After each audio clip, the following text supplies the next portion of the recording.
Good morning all of you. आज हम लोग 9 के बारे में बात करेंगे, ठीक है। 9th, सबसे पहले तो सिर्फ 10 मिनट निकाल लो और ये वीडियो लास्ट तक देखो अगर तुमको अच्छा लगता होगा तो। लॉकडाउन चालू है, सबको पता है, और कब खुलेगा पता नहीं है। वैक्सीन जब तक आएगा नहीं तब तक लॉकडाउन खुलेगा नहीं, और सबसे आखिरी में स्कूल खुलने वाले ये भी सबको पता है, तो मुझे पकाना नहीं है। लेकिन बहुत सारे बच्चे सोच रहे स्कूल चालू होगा तब पढ़ाई करेंगे। सारे क्लासेस वाले, सारे स्कूल वाले ऑनलाइन पढ़ा रहे हैं, लेकिन बच्चे जितने चाहिए वैसे पढ़ाई नहीं कर रहे। तो मेरे हिसाब से अगर तुम वैसा करोगे तो 10th में उसका इफ़ेक्ट होगा। जैसे 9 का पोर्शन है, 9th बहुत सारे लोग बोलते हैं 1st से लेकर 12th में सबसे डिफ़िकल्ट मतलब 9 स्टैंडर्ड होता है, लेकिन अगर थोड़ा सा दिमाग लगा के पढ़ेंगे ना तो सबसे ईजी भी होता है, ठीक है। हार्ड क्यों होता है? क्योंकि 8 तक 50-50 मार्क्स के पेपर होते हैं। मैथ्स एक सिर्फ मैथ्स होता है, साइंस होता है, मराठी, हिंदी, इंग्लिश वगैरह होता है, फटाफट में कवर कर रहा हूँ। लेकिन 9th में अलजेब्रा आता है, ज्योमेट्री आता है, साइंस 1 आता है, साइंस 2 आता है, मराठी, हिंदी, इंग्लिश के बड़े बड़े टेक्स्ट बुक होते हैं जिसका ग्रामर थोड़ा हाई लेवल का हो जाता है, ऐसे बड़े बड़े आ जाते हैं, राइटिंग स्किल थोड़ा सा बड़ा हो जाता है, जिसकी वजह से बच्चों को डिफिकल्ट जाता है। और खास करके अलजेब्रा, ज्योमेट्री और साइंस, क्योंकि उसके पार्ट थोड़े बढ़ जाते हैं। ज्योमेट्री में 50 से लेकर 100 तक थ्योरम रहते हैं, और थ्योरम उन्होंने लाइफ टाइम में कभी पढ़ा नहीं रहता। और बहुत सारे लोग थ्योरम को रट्टा मारना सिखाते हैं, एक थ्योरम 100 बार लिखने के लिए बोलते हैं, लेकिन जब तक तुम थ्योरम सॉल्व नहीं करोगे तुम्हारा कुछ भी नहीं होगा। और दूसरी बात तुमको बता दूँ, मेरी इंपॉर्टेंट पार्ट, कि अब तक वैक्सीन नहीं आई हुई। कोई बोल रहा अगस्त में स्कूल खुलेगा, कोई बोला सितंबर में खुलेगा, लेकिन अगर वैक्सीन भी सितंबर अक्टूबर तक आती है तो भी जब तक वैक्सीन पूरी सब लोगों को नहीं दी जाएगी तब तक स्कूल नहीं खुलेगा, ऐसा मुझे लगता है। तो शायद जब स्कूल खुलेगा, अगर खुल भी गया अक्टूबर नवंबर में, सितंबर अक्टूबर में कभी भी खुला, तो वो लोग आधा पोर्शन करेंगे, और आधा पोर्शन करेंगे तो तुम आधा ही पढ़ाई करोगे। और पढ़ाई उतना पढ़ाई करोगे ना तो 10th में जिसको 80 मिलने वाला रहेगा वो 70 पाएगा, क्योंकि उसके कॉन्सेप्ट क्लियर नहीं होंगे, क्योंकि आधे लेसन तो उसको पढ़ाया गया ही नहीं है। इसलिए जो भी ऑनलाइन स्कूल वाले पढ़ा रहे, क्लास वाले पढ़ा रहे, प्लीज़ थोड़ा सा 10 से 15 मिनट निकाल कर उसको देखो, आधा घंटा 1 घंटा प्रैक्टिस करो बस। अब देखो तुम लोग एवरेज निकालोगे तो अगर हमारा 7 बजे का स्कूल रहता है तो हम लोग थोड़ा घर से, अगर स्कूल से दूर रहते हैं तो 6:30 बजे निकलते हैं। इसका मतलब 5:45 बजे हम लोग उठते हैं। 5:45 बजे उठकर या 5:30 बजे उठकर हम लोग का स्कूल 12:30 तक रहता है, और घर पे आने के लिए 1 से 1:30 बज जाता है कपड़ा वगैरह चेंज करने के लिए। तो 5:30 से 1:30 बजे तक तुम अगर टाइम को काउंट करोगे तो वो 8 घंटा होता है। उसके बाद थोड़ा सा तुम खाना वगैरह खाते हो, फिर क्लासेस चले जाते हो। तो किसी का क्लासेस 4 घंटा रहता है, किसी का 1-1.5 घंटा रहता है, किसी का 2 घंटा रहता है। तो हम लोग एवरेज पकड़ते 2 घंटे का क्लास है। 2 घंटे का क्लास है, लेकिन आने जाने के लिए आधा घंटा, जाने के लिए आधा घंटा, आने के लिए और थोड़ा सा तैयार होने के लिए, बाल वगैरह बनाने के लिए, कपड़ा चेंज करने के लिए, तो हमारा ऑलमोस्ट 3 घंटा तो मिनिमम जाता ही है। तो वो 8 घंटा स्कूल का, 3 घंटा क्लास का, तो हमारे 11 घंटे गए। उसके बाद क्लास का होमवर्क और स्कूल का होमवर्क कम से कम 1 से 2 घंटा जाता है। मतलब टोटल हम लोग को 13 घंटा हमारा जनरली जाता था। 6 से 7 घंटा हम लोग सोते थे, 20 घंटा, 2 घंटा खेलते थे, 2 घंटा टीवी खाना वगैरह करते थे। लेकिन ये सोच रहे हो तुम लोग, वही 13 घंटा स्कूल, क्लास का और होमवर्क का हमारा बच रहा है लॉकडाउन में, ठीक है। तो सो के जो तुम लोग 7 घंटा सोते थे, उसके अंदर अगर तुम 4-5 घंटा और भी ऐड करते हो, अगर तुम 12 घंटा भी सोते हो रात को 12 से लेकर दोपहर 12 बजे तक, तो भी तुम्हारे पास 12 घंटा बचता है। तो प्लीज़ यार 15 से 20 मिनट या आधा घंटे का क्लासेस का वीडियो देख लो, जो भी क्लासेस में तुम पढ़ते हो उसका वीडियो देख लो।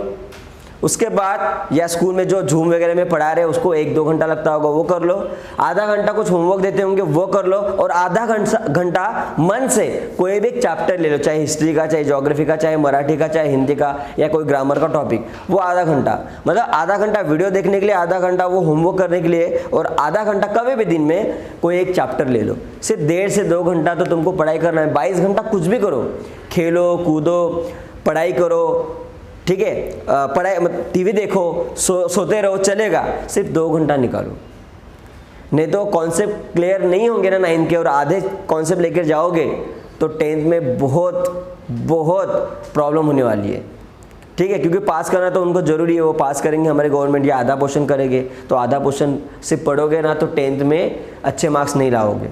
याद रखना, क्योंकि कॉन्सेप्ट 9 का 70 से 80% 10th में है। जैसे 9 का 5th चैप्टर 10th में फर्स्ट चैप्टर है अलजेब्रा का, 9 का 3rd चैप्टर 10th में सेकेंड चैप्टर में उसमें का 40-50% आता है।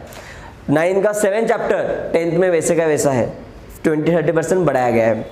ज्योमेट्री के कुछ चैप्टर 10th में, जैसे ट्रिग्नोमेट्री हो गया, मेंसुरेशन हो गया, वो वापस 10th में है।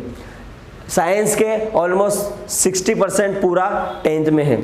मराठी, हिंदी, इंग्लिश का पूरा ग्रामर तो रहता ही है, तो 9th का बेस पक्का होना जरूरी है। और इसलिए प्लीज़ कॉन्सेप्ट से पढ़ो और रट्टा मार के मत पढ़ना जो भी पढ़ा रहा है। उसके लिए क्या मालूम, 10th में मालूम है तुम्हें, सबसे पहले हम लोगों को पता, और पढ़ना भी कैसे है।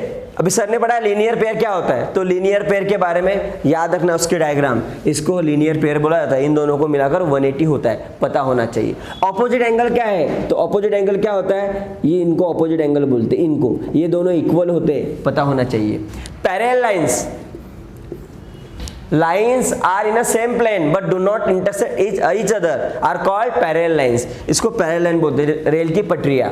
तो पैरेलल लाइन की प्रॉपर्टीज क्या है, पैरेलल लाइन की प्रॉपर्टीज होती है कि जो करस्पॉन्डिंग एंगल है, मतलब लाइन के ऊपर वाला लाइन के ऊपर वाला, वो इक्वल होता है। लाइन के नीचे वाला लाइन के नीचे वाला, ये करस्पॉन्डिंग एंगल है, ये इक्वल होते हैं, पता होना चाहिए जब पैरेलल लाइन दिया होगा तो। उसके बाद ये होते हैं करस्पॉन्डिंग एंगल, ये होते हैं अल्टरनेट एंगल। अल्टरनेट एंगल मतलब जेड वाले, तो अल्टरनेट एंगल इक्वल होते हैं। उसके बाद इंटीरियर एंगल, ये दोनों 180 के होते हैं, मतलब सप्लीमेंट्री होते हैं, ये हमको पता होना चाहिए, इसको भूलना नहीं है, इसको साथ में 10th में लेके जाना है, नहीं तो तुम्हें एक भी थ्योरम सॉल्व करने के लिए 10th में नहीं आएगा। सर हम लोग रट्टा मार देंगे 10th में जो 10-12 थ्योरम रहेंगे, नहीं। एक साल पहले जो पेपर 10th में था उसमें एक भी थ्योरम बोर्ड में नहीं आया था। बाहर से 3 या 4 मार्क के लिए 2 बाहर के क्वेश्चन पूछे गए थे, जो 2012-13 के थे, 5-6 साल पहले के थे, जो क्वेश्चन डाले गए थे, जो टेक्स्ट बुक में भी नहीं थे, डाइजेस्ट में भी नहीं थे, टारगेट वगैरह में भी नहीं थे।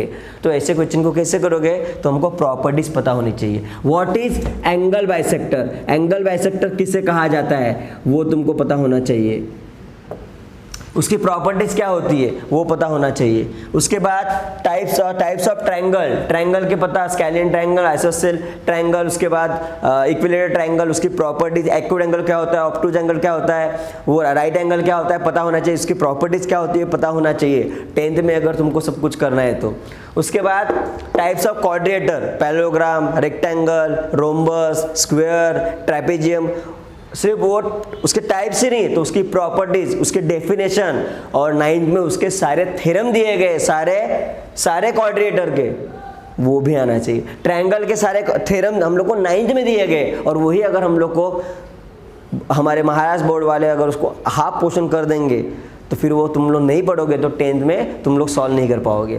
उसके बाद सर्कल में डायमीटर क्या होता है, रेडियस क्या होता है, कॉर्ड क्या होता है, उसकी प्रॉपर्टीज क्या होती है, डायमीटर की प्रॉपर्टीज क्या होती है, इनके सारे के एरियाज, एरिया ऑफ पैरेललोग्राम क्या होता है, एरिया ऑफ सर्कल क्या होता है, सर्कमफरेंस क्या होता है, एरिया ऑफ इक्विलेटरल एंगल क्या होता है, हाइट ऑफ इक्विलेटरल एंगल क्या होता है, उसके हम लोग को फॉर्मूले भी पता होने चाहिए, तब जाके तुम्हारा 9th क्लियर होगा। तो प्लीज़ 9th तुम लोग अच्छी तरह से पढ़ो, ये सारी बातें पढ़ना है, और उसको सिर्फ पढ़ना नहीं है, साथ में लेके जाना। जैसे मुझे याद है ना, वैसे तुमको भी याद होना चाहिए, पढ़ाते जाएंगे। सारे जितने भी क्लासेस वाले हैं उनका आराम से तुम, जितने भी क्लासेस में जो भी बच्चे पढ़ते हैं उन्होंने आधा घंटा उनका अच्छी तरह से वीडियो देखो, उसके ऊपर तुम लोग जो भी होमवर्क दिया होगा उसको सॉल्व करो, वो आंसर ऐसे ही क्यों आया उसके बारे में सोचो, और आधा एक घंटा कोई भी एक चैप्टर उठा लो किसी भी सब्जेक्ट का, उतना कर लो।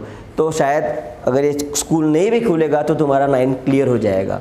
अगर 9th में तुमको रखते हैं तो अच्छी बात है, लेकिन अगर 9th से तुमको 10th में आगे क्या कैरी फॉरवर्ड किया जाता है तो तुम्हारा 9th का अगर कॉन्सेप्ट क्लियर नहीं होगा तो प्लीज़ 10th अच्छा नहीं जाएगा। तो प्लीज़ तुम लोग 9th के कॉन्सेप्ट क्लियर करो और 10th में अच्छी तरह से जाओ और 90 के ऊपर जाओ, क्योंकि 10th में अच्छे परसेंट मिलेंगे तो, और कॉन्सेप्ट क्लियर रहेंगे तो 11th 12th भी बहुत ईजी जाता है।